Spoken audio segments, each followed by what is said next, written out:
Movies, television, video games, comic books. They are my everything. To me, they are like portals into someone else's imagination, exposing you to images and ideas you might never have come across otherwise. They can reflect our own present, our past, our future, or even realities beyond those possibilities. Whether the most grounded of real-life tales or far-flung high-fantasy adventures, they can all have complex, relatable characters or themes that can be timely, timeless, or maybe even prescient. They can help you understand your own identity, or maybe they'll put you in someone else's and make you empathize with their lives. But what if your identity isn't reflected in those images? What if you don't actually know your own identity?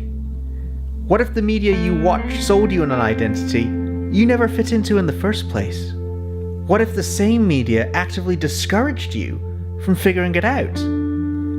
I know what this feels like because it happened to me.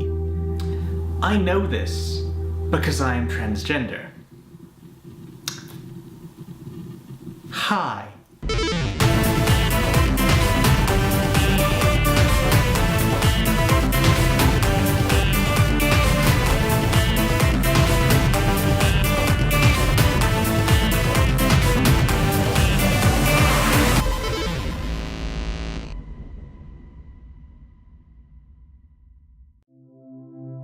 Ever since I came out, I've been looking for a way of discussing my new identity and perspective, whilst also using my knowledge of film theory, filmmaking. I didn't want to just do a simple transition blog. I wanted to do something that was unique, something personal, something that expressed my feelings, whilst also being creative and informative. And in doing a lot of soul searching over the past few months, looking for the triggers and memories that led me up to this point, I realized a lot about how I judged myself and my personal identity was very much linked to the media I consumed. How some of it helped me, but how other parts of it suppressed me. So what I've come up with here is something between film theory and public therapy to a degree, but I hope you find it enjoyable and informative and unique and special, something, I hope you find it educational.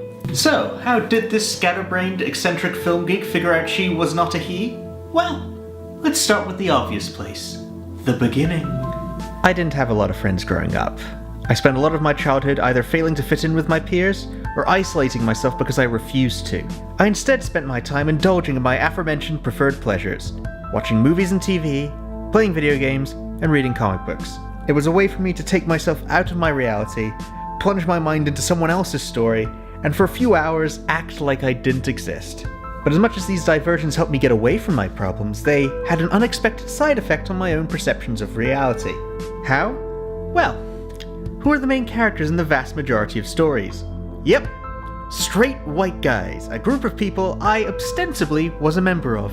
So even though my oasis of fiction may have saved my life to a certain degree, it also constantly reinforced to me the heteronormative masculine ideal. Transgender people are hardly the only group underrepresented and marginalized by popular fiction. In the grand scheme of things, it's not really even the most pressing. Even today, it's still difficult to convince major studios or publishers to back a project primarily about people of color or the gay community.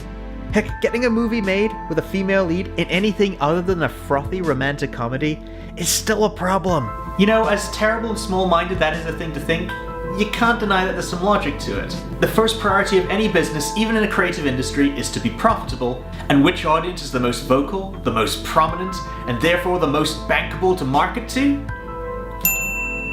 And sadly, as a self-assumed straight white guy for many years, I never questioned this. When you are constantly reaffirmed by everything you consume that you, and everyone who is like you, is at the center of the universe, there's very little incentive to want to change the status quo.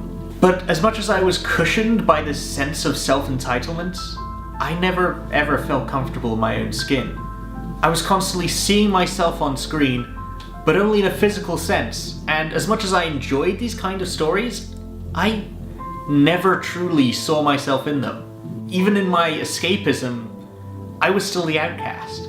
At the same time, because there was very little media exposing me to more diverse perspectives, I didn't really know what to do with my out-of-sync emotions. I was already being made fun of for being weak and effeminate, so as much as I actually enjoyed the female-centric media I was exposed to, admitting to that and exploring that territory further would have, at least in my mind, just brought me more abuse. I felt like an outcast on both binary ends. And because media never really talked about gender variance, I never even considered there was an alternative. And even when the media highlighted trans or non-binary people, it was always depicted in a less than favourable light. It's here where we get to the crux of the problem: the normalization of transphobia in popular media. Things may be a lot better for kids growing up today, but my generation weren't effectively educated about trans issues. It was something always present in my world, but it never entered my life through anyone I knew or was presented to me in an honest and accepting way. I didn't even fully understand the concept until I was much older, and I began questioning certain things about myself, and so I ended up taking on the research myself. What I did know about the trans community prior to then, I knew through the depiction in media, and to put it lightly, most of it doesn't really do us justice. Even now, trans people are at best depicted as tragic figures worthy of pity. More often than not, we are people to be ridiculed, and at the very worst, to be disgusted by. And it's all done in such a casual way. Based purely on these depictions, it's hard not to form an image in your head of trans people as depraved, deceitful creatures who you should either laugh at because of their appearance or be sick at the thought of having sex with them. I mean, seriously, how many times have we seen in movies where someone literally throws up when they find out someone is trans? They're everywhere. But trans people aren't like you've seen them in the movies. We aren't trying to deceive you. If anything, we're being really honest with you. We are simply putting ourselves out there as the people we feel we are, and we want the world to accept us for that. But when the media is constantly depicting us in such a negative light, it doesn't make it easy for anyone questioning their gender to feel comfortable. I know when I began questioning my gender identity, I felt like a freak, and I suppressed it for years through denial, simply because no one told me it was okay. When every piece of media you consume is constantly telling you that being a straight white guy is the best thing ever, and that anyone who would give up that privilege is essentially a pervert, staying in the closet becomes an ever more tempting option. But there are some stories out there where trans people are depicted in a sympathetic light, where they aren't deviants or the butt of some joke. Once I began to see those, something clicked.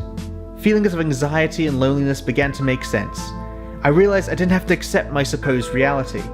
Though it would take me time to fully come to terms with it, it was then I finally actually began to see myself on screen. But even before then, there were experiences that slipped through the cracks. Stories dating back to childhood that subtly triggered ideas in my head that I think led me to where I am now. In re-examining my entire life leading up to coming out, more and more of these moments rose to the surface of my brain, and it made me realize that even if I didn't always know it or want to admit it, I have always been this way. And that's what this series is going to be about, examining the media that slowly but surely helped me come to terms with my identity as a trans woman.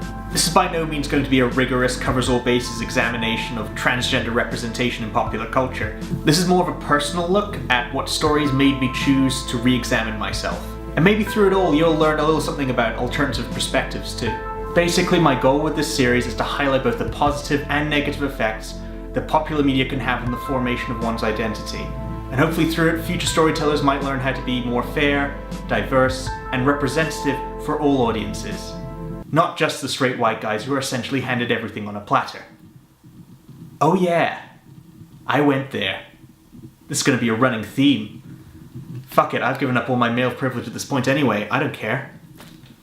#women in film, y'all. I'm out.